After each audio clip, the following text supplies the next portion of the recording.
Čaute, takže vítajte pri mojom prvom videu.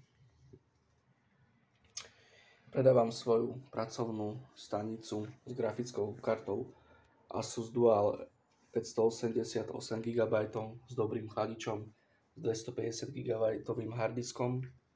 Pracovná stanica je plne funkčná a je úplne bez závad a je aj dosť dobrá, je výkonná aj na hry. Túto pracovnú stanicu predávam síce s SSD-čkovým harddiskom, ale bez operačného systému. Preto aj tá cena tých 140 € je veľmi dobrá, si myslím. Aj napriek tomu, že tam nebudete mať Windows, ale ten si nainštalujete. Čo sa týka toho, máte tu dva sloty na SSD-čka, tu si môžete dať ďalšie SSD-čko, samozrejme, to už máte dopredu napojené. Tu máte ďalšie kábliky na ďalší harddisk. Tuto máte potom rozdvojku, vlastne 2x6 pin na 1x8 pin prevodník, aby ste si mohli dať silnejšiu grafickú kartu, ako ja tam mám teraz. Ja som tam mal Quadro 4000 4 GB a táto Asuska 8 GB že je o dosť lepšia. Takže ideme si pozrieť BIOS, keďže nemôžeme ísť do Windowsu. Do BIOSu sa dostaneme stlačením Escapeu. Pozrieme si teda systémové informácie, aký tam máte procesor. Takže už sme tu. HP pracovná stanica Z440. Takže systémové informácie tu vidíte. Tak toto vyzerá. 16 GB DDR4, máte tu E5 procesor Xeon, čo je dosť silný procesor, aj na hry dokonca. Dáme si ďalšie veci.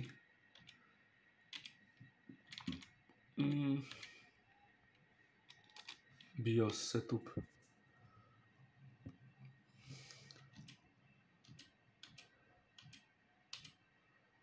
Môžete si zmeniť jazyk. To vám vlastne len ukazujem, že vlastne všetko funguje. Aj BIOS. Security.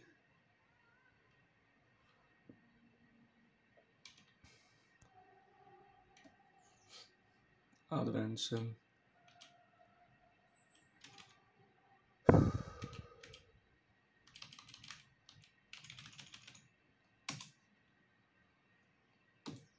No. Takže TOC. Dáme, že no. No a to som vám ukazoval vlastne, že všetko fičí. A v ďalšom videu si ukážeme ďalšie veci. Otestujeme si grafickú kartu a otestujeme si aj SSDčko, aby ste teda videli, že grafická karta normálne funguje a že zvláda aj hry ťažké na vysokých detailoch, dokonca by som povedal, že až ultra detailoch. Takže toto je prvá časť videa.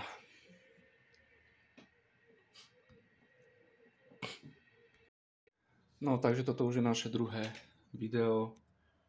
My si ideme teda pozrieť ten SSD-čkový disk, jeho zdravie, že je všetko v poriadku. Len ja som sa v tom prvom videu na začiatku pomýlil a robil som takú chybu, že som tam dal zlý HDD.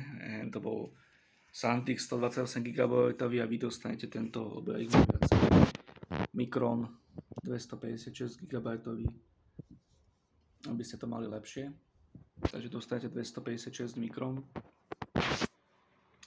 No a teraz v tomto videu si ideme teda pozrieť tú grafickú kartu, kde sa netočia vrtule, keď nie je pod záťažou. Otočili sme si počítač, takže máte tu 6x pin napájanie, toto je iný počítač, je to vzhľadom k tomu, že nemám dva Windowsy, tak môžem to otestovať jedine v druhom počítači, grafickú kartu aj SSDčko, že všetko fičí. Tu je tá pracovná stanica. A toto toto je moja originál grafická karta RTX 3060 12 GB, čo je úplne delo. Preto vlastne túto predávam, lebo túto už nepotrebujem. No a ideme si pozrieť, že teploty a teda.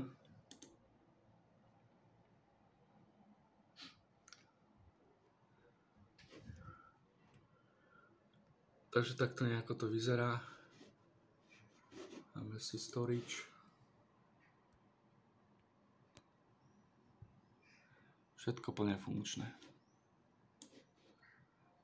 Plne bez závad. Toto je vlastne ten Micron.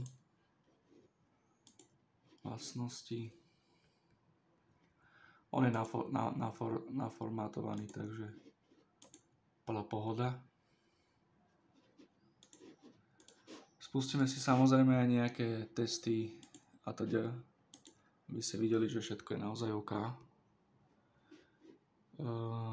Grafika Asus Dual RX 588 GB.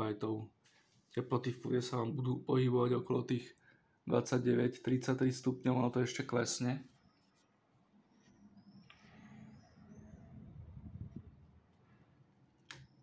No a môžeme si nainštalovať Crystal Disk Info.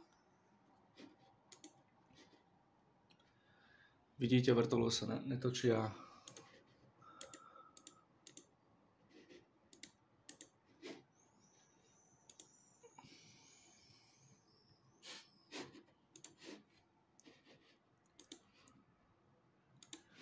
My si pozrieme teraz ten SSD-čkový disk.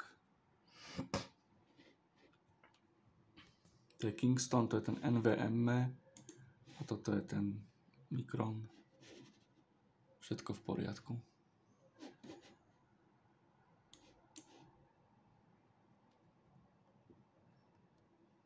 No, vy sa ma teraz pýtate, že nainštalujeme si Novabank, že prečo to predávam bez operačného systému, jednoducho preto, lebo na tomto NVMe disku mám legálny normálny Windows 11 a nechcem ho púšťať ďalej, takže pracovnú stanicu predávam bez Windowsu, nechcem to proste ďalej posúvať. Ten, kto má vlastne Windows 10 alebo 11, v podstate získal dobrú silnú pracovnú stanicu, ktorá je určená aj na hry. Hej, lebo tá grafika vám rozbehne aj modernejšie hry z roku 2020, 2021, 2022, som si tým istý. World of Tanks mi potiahne na ultra detailoch, to znamená na najvyšších z FPS 90 až 110, čo si myslím, že je slušné na pracovnú stanicu. Takže ideme si spustiť test. Rovno si spustíme test všetkého. Chvíľku to potrvá. Start all benchmark test, hotovo, nebudeme sa s tým mrdať. Chvíľku to potrvá. No takže už to je a my si teraz pozrieme, že ako dopadlo skóre grafickej karty. Máte tu 319 bodov. GPU skóre RX 580 series. No a ešte si otestujeme tu ten SSD-čkový, ten Micron. No a to si pozrieme, na to si nainštalujeme iný program. No nainštalovali sme si Harddisk Sentinel, máme tam ten Crystal Disk Info, ale aj Harddisk Sentinel, ten mám rád, lebo ten vám aj ukáže popis, že aké máte zdravie disku a neviem čo všetkého. Takže toto je Kingston, to je ten normálny a toto je ten, o ktorý sa zaujímame my.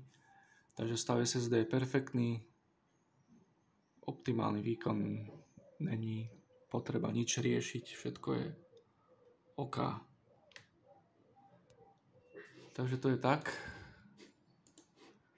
Celkový počet start cyklov 1525. Nie, pardon. To je tento, 1525. Dobre, no a teraz posledný test, ideme si zapnúť World of Tanks, aby sme si otestovali ešte silu grafickej karty, ale na to budeme potrebovať tento SSD disk, SanDisk ten si napojíme externe do tejto vecičky, aby sme si mohli spustiť hru. Takže už sme si to napojili. No a ideme spustiť VLTčko. Musím si najprv zapnúť internet. No, tak my už si ideme teda dať ten slúbený SanDisk do tohto. A ideme si spustiť World of Tanks. Takto. A ideme si teda testovať tú GPU, grafickú kartu. Spustíme si VLTčko, chvíľku to potrvá. Dáme si rovno najvyššie detaily, dáme si normálne, že Ultra. Tak už sa nám to pomaličky spúšťa.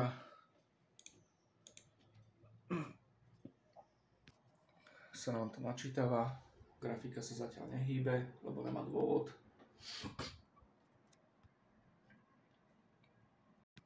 No, takže World of Tanks sa nám už pustil, vrtule sa nehýbu. Dáme si to na celú obrazovku. V okne dáme celá obrazovka, dáme OK.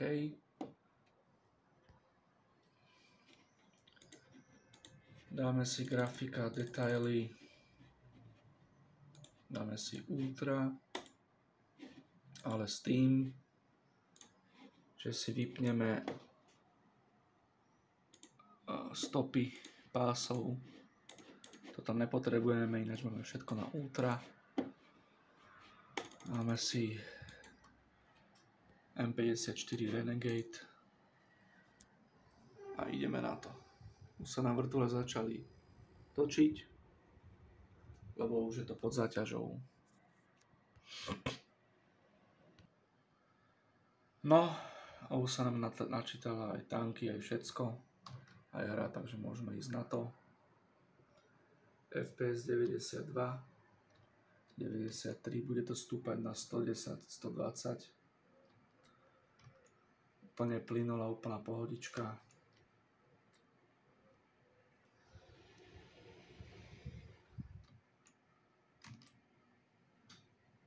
Žiadne sekanice, nič.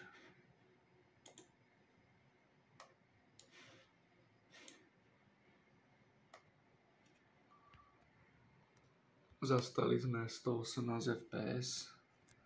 Pokračujeme ďalej. Sme sa zasa rozjeli.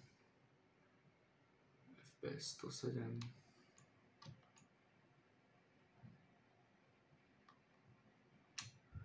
Ale to FPS bude práve že sa navyšovať, lebo tam ide totiž o to, že tá grafika si tiež musí trošku privyknúť na tú záťaž. Čo sa týka monitoru, tak ja používam tento, je to 23,8 palcový monitor Full HD. Takže ako vidíte, že v kľudne aj najväčšej obrazovke to dá bez problémov.